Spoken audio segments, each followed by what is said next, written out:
Hi everyone, welcome back to my YouTube channel. Today's video is going to be just basically a huge catch up of all the books that I've been reading recently.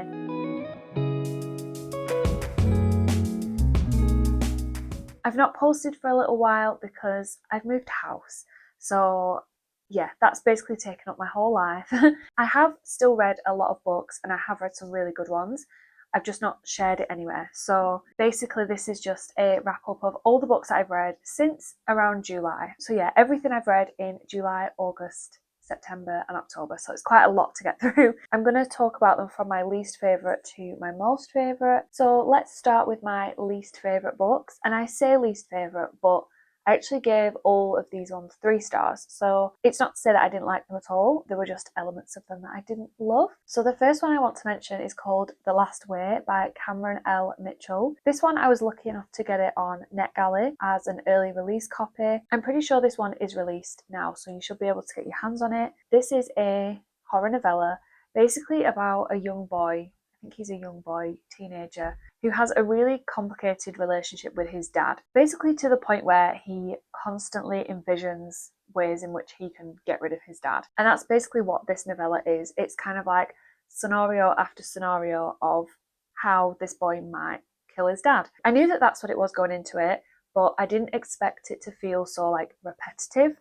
And to me, unfortunately, that's just kind of what it felt like. I was wondering like, what's the point in this if none of it's actually kind of real? But what I will say I really liked about this book is the way that the dad was actually described. Like, he was so vivid and just grotesque, and I could picture him really clearly in my head. And I would read from this author again in the future. I will definitely keep an eye out for more things that they publish, because I did enjoy the writing and I liked elements of it, hence why I gave it a 3-star. But yeah, I did find it slightly repetitive just based on the concept, which I should have expected going into it. And the ending wasn't my favourite, but yeah, I still quite enjoyed this one. The next book that I gave 3 stars is Episode 13 by Craig DeLuey. This is a book about a paranormal TV show. I can't remember what it's called off the top of my head.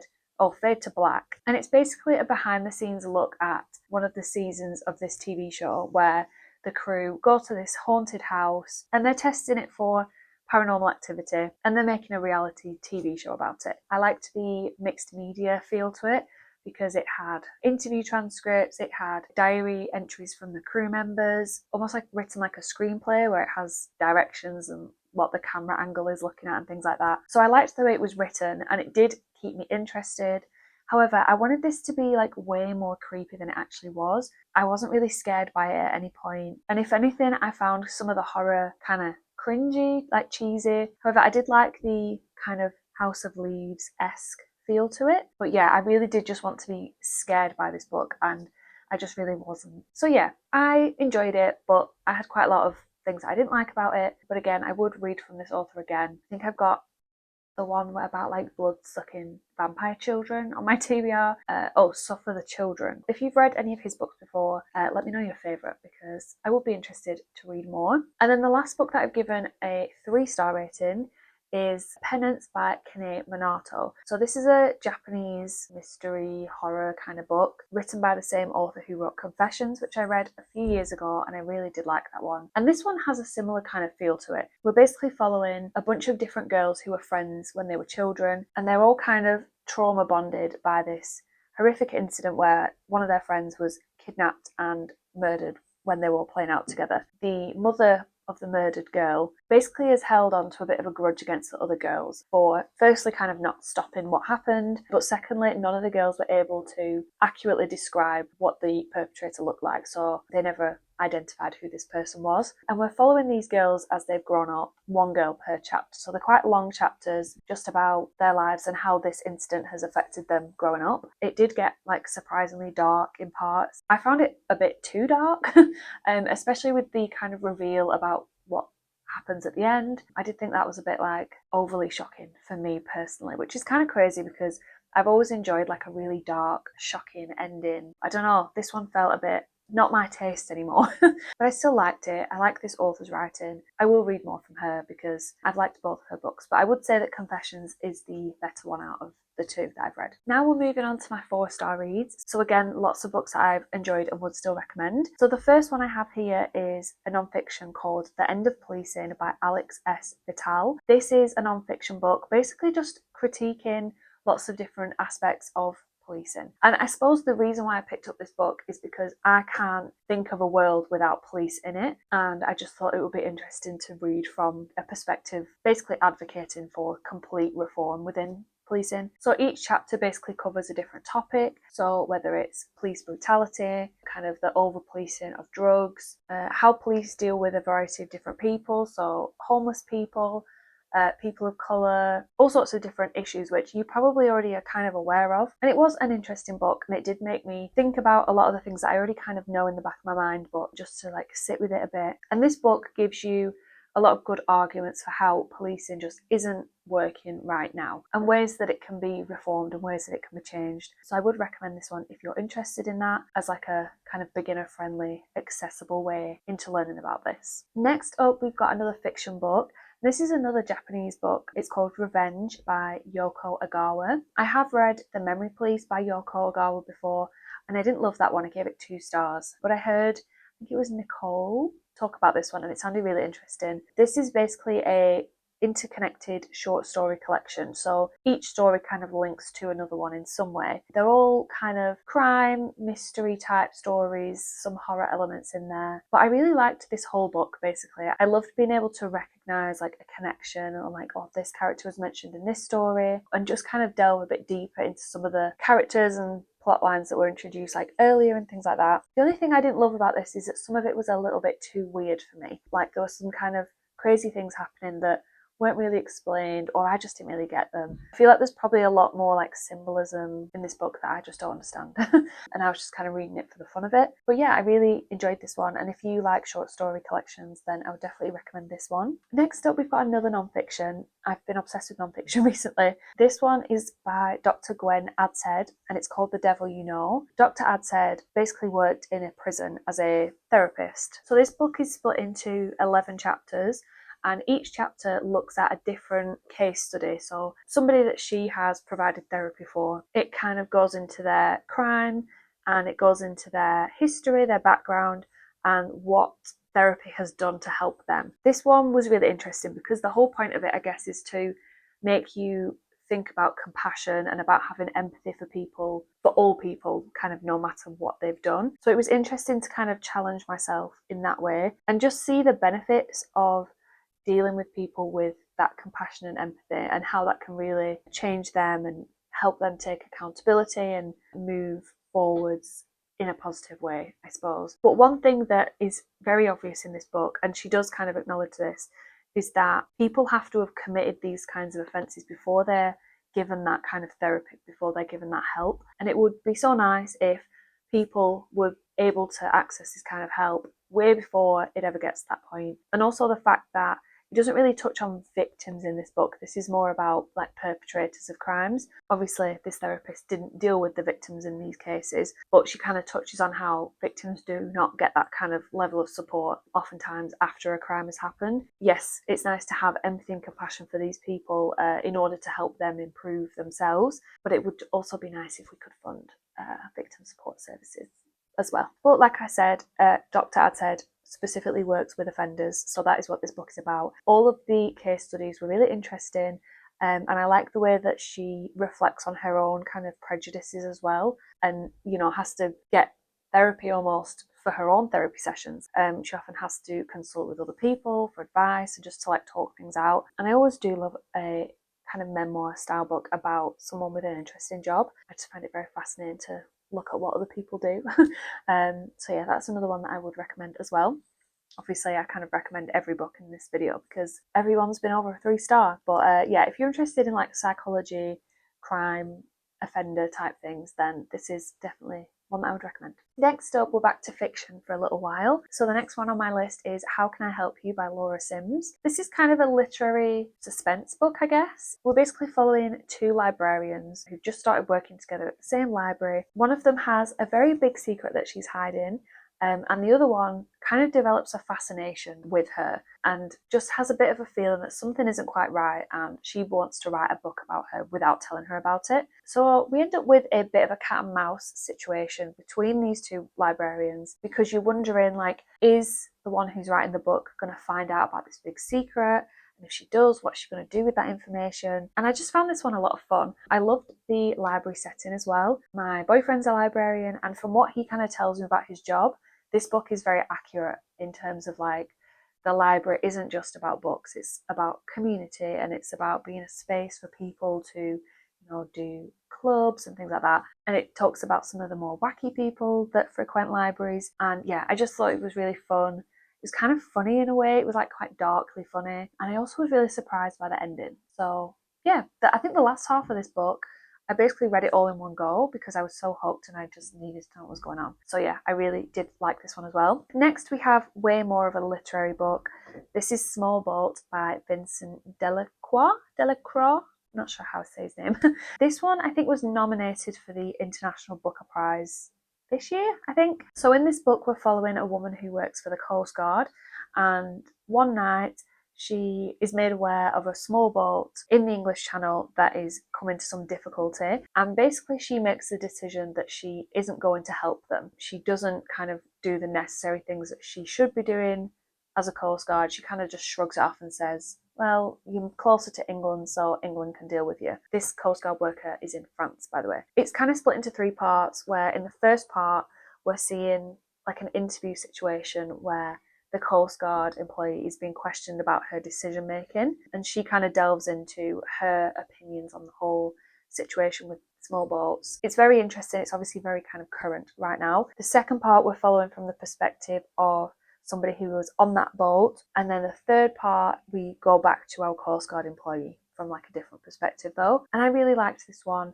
It was written really well, probably a bit too well, like probably some of it went over my head, but I don't know what I was expecting from a Booker Prize nominated book. My favourite part was the second part, just because that was really emotional. It got me really upset. I think it tackled different kind of opinions on the situation really well. It made me question, at least, like, what is my role in all of this? It's very easy to say that it's kind of not my problem, or that it's got nothing to do with me, but it does make you question sort of your own views on it, which is one of my favourite things about reading, is just reading about something and thinking about it a bit more deeply than I would normally. So I would definitely highly recommend this one. It's very thought-provoking. Next up is another International Booker Prize nominee, I think again for this year. This is Reservoir Bitches by Dalia Della Cerda. So this book was originally written in Spanish and has been translated to English. This is a short story collection focusing on lots of different women in Mexico. So it ranges from the daughter of a big drug cartel guy, people with like a lot of power, very like strong, independent women, all the way across to women who are in very vulnerable situations and positions, and women who have awful things happen to them. And it's all very much a commentary on the position of women in Mexico and violence against women. Some of these are interconnected, so some of the characters that we see in one story will pop up at a later point. So again, I really liked that. My favourite stories were probably the more emotional ones, like towards the end. I mean, I loved seeing the variety in all these different women and just how violence fits into all of these women's lives, and that's really the whole point of it. I would definitely recommend this one a lot. So the next book I've rated a 4.25 stars, so very specific. I think I initially gave this one a 4.5 maybe. I don't know, it doesn't quite feel like that, but it doesn't feel like a 4 either. So we're going with a 4.25. This is Once There Were Wolves by Charlotte McConney. I've read Migrations by this author before, which was so amazing. I love that one. I gave that one 5 stars and I cried and it was beautiful. So I had very high hopes going into this one because I'd heard that this one is similarly kind of about nature, but it also had a mystery crime element to it. So in this story, we're following a girl, I can't remember her name, but she works with wolves basically, and she's travelled to Scotland with her sister to do this scientific project where she's going to release these wolves back into the Scottish Highland area. However, she's doing this in a small town. People obviously have their opinions about everything in a small town. So we've got kind of drama there. There's drama with her sister, who basically doesn't speak after something tragic happened to her. And then we've also got a bit of a romance going on. and then a whodunit, because some guy ends up being found dead and the townsfolk basically think that it's a wolf that's done it. So we're looking into that as well. So there's a lot going on. It's a very easy book to read. I read basically most of this in one sitting. She does nature writing very well. I didn't mind the romance, but I give or take the romance. I'm not really one for romance in a mystery crime book anyway, but it didn't offend me. But what I will say is the reason why I lowered my rating from a 4.5 to a 4.25, which is kind of nothing really, is because I didn't love the ending, I don't think. I also don't think I loved how it was kind of revealed to us. It was very just kind of matter of fact, and I don't know, I wasn't expecting that.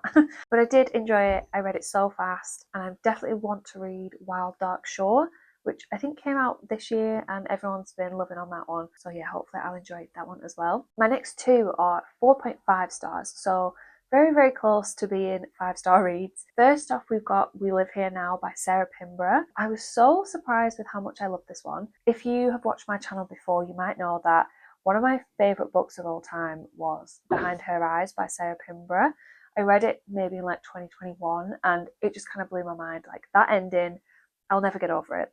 I love that book. And I've tried to read a few more of her books since, and they've just never quite hit the same. And this book is the closest that I've found that feels the same way that Behind Her Eyes does. So in this book, we're following a couple who've just moved into this big house in the countryside in a completely new area to where they were. The female main character, I can't remember her name, has recently come out of a coma. So she's recovering from that, but she also starts to think that the house that they're living in is potentially haunted.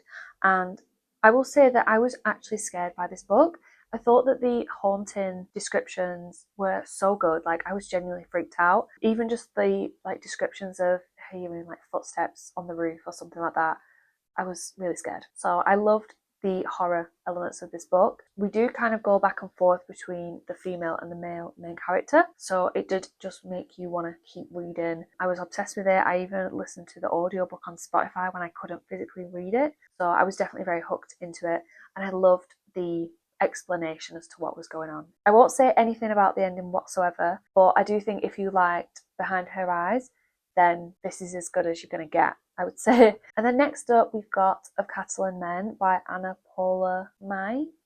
I don't know how to say the name. This is another book that was written in Spanish and has been translated to English. This one is about, again, I'm so rubbish with names, but we're following a guy who works in a slaughterhouse, basically, a processing plant for cattle, and his job is basically to knock out the cattle before they go in to be processed into meat. It reminded me a lot of Tender is the Flesh for that reason, like very similar setting. And this main character is very kind of close to the cattle. He always tries to treat them with respect as much as he can in that job. And he often kind of questions what's actually the difference between cattle and human, and who are we to decide that this is their fate. I really just liked the moody kind of feel of this book.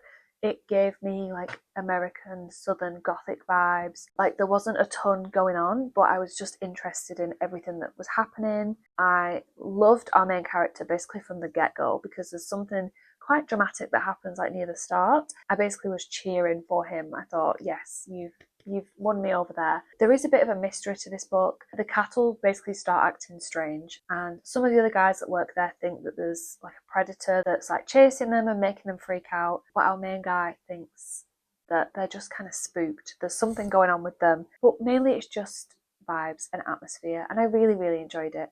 I think if I read this again, I could give it a 5-star. I would really like to read it and kind of annotate it and just think about it a bit more, because I just think it was really well written. But I was enjoying it so much that I just sped through it. Maybe I probably should have slowed down and really processed it. But I will definitely read it again. It was a really, really good book. And now finally, we're on to our 5-star reads. I think I was whinging at the start of this year that I wasn't getting many 5 stars. I'm very happy to say that there are 3 5 stars in this video. So the first one that I'll mention is My Best Friend's Exorcism by Grady Hendrix. This is one that I've had on my list, not for a huge amount of time, but I saw it in a charity shop and the cover is just gorgeous, and I was just really surprised with how much I enjoyed this one. It's like a mix of Mean Girls, Jennifer's Body and The Exorcist, and it's just so much fun. It's basically about these 2 female best friends. They're now in high school and one of them starts acting very strange. after something happens in the woods. She's not showering, she's not changing her clothes. And then just kind of weird things start happening with the other friends in their friendship group. The only real conclusion is that she must be possessed. But I found this book really, really funny. I did again listen to the audiobook for this as well when I couldn't read it physically because I was that into it. And there's a specific chapter where there's a school assembly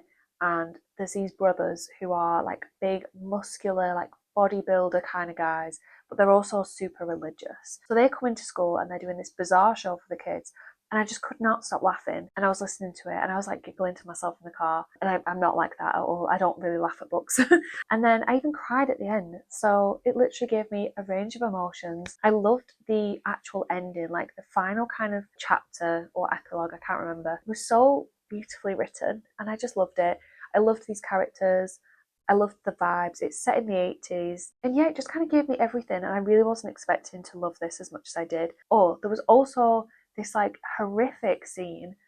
I've not read horror as traumatizing as this since I read The Troop. And it's very similar things happening. And oh, it was disgusting. Honestly, I couldn't, I felt sick. And I've kind of tried to move away from horror that gives me that feeling. I'm not sure I like that anymore. So yeah, this one really surprised me. And yeah, it just gave me everything and I really loved it. And if you've not read it yet, a lot of you probably already have. It's very, very popular. But if you've not, definitely give it a try. Next up is another horror that I loved. This is When the Wolf Comes Home by Nat Cassidy. I am yet to see a bad review of this book. Honestly, everybody loves it. And for good reason. In this book, we're following a girl called Jess who works at a diner. I think she's called Jess. I'm surprised that I've actually just remembered that name. I really don't want to say too much about this book because I'm pretty sure the blurb gives like next to nothing away. But we're basically following Jess and this little boy who is absolutely terrified of something. And there is also like a wolf involved somehow. If you're going to read this, go into it completely blind. It is so surprising. You will never know where it's going. There were some really funny outlandish scenes. The horror writing was really good. It was very gory. I really cared about the characters. I think I cried. At the end. I was also really upset at other parts of the book. Like it had me on a bit of an emotional roller coaster of like loving the like gory horror, like fun vibes, then being like really attached to these characters, just very hopeful for them, and then being like traumatically sad at things that were going on. And I loved the explanation as to what was happening. I loved the ending. It was so good. And this is my first book by Nat Cassidy. But if this one's anything to go by, then I will definitely be reading like everything. I need to go back and look at his other stuff. I know that I want to read Rest Stop really badly. That's on my 25 to read in 2025, so I definitely should get onto that. But yeah, I absolutely love this one. If you want a really unique, fun, fast-paced horror, definitely read this one. And then last, finally guys, we're on the last one. This book is a non-fiction. So if you're not interested in non-fiction, then I'm sorry that this one's been saved till last. It's a 5-star. I don't know if it's my favourite 5-star actually, but we'll talk about it now. This one is called Men Who Hate Women by Laura Bates. This is a 5-star because it made me so angry and so frustrated. It was hard to listen to, honestly, with how just horrific the world is.